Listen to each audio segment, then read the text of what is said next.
Another common mistake is that couples attend the interview unprepared, right? The green card interview is a big deal. So if you and your spouse aren't prepared, you can end up giving inconsistent answers. You can end up sounding like you are not in a real marriage.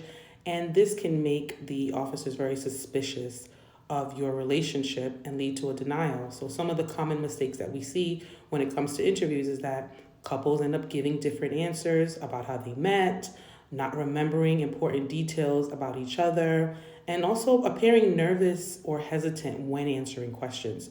So, how do you want to avoid this, right? You want to practice interview questions together. How did you meet? What's your spouse's favorite food? Who does the cooking? You want to be honest. You don't want to memorize fake stories about each other, right? But you want to prepare for potential questions that might come up.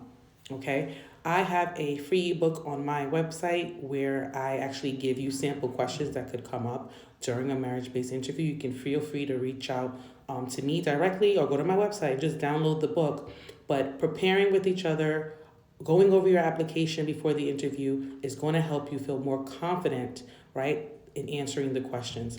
And also, you want to bring up to date documents that will show that your marriage is bona fide and ongoing. So, more evidence that you didn't submit prior the first time will also be helpful. So, anything new showing that you guys are continuing to build your life together, maybe you bought a house, maybe you had a child, you can bring evidence of this at the interview because it will also show that you have a continued bona fide marriage.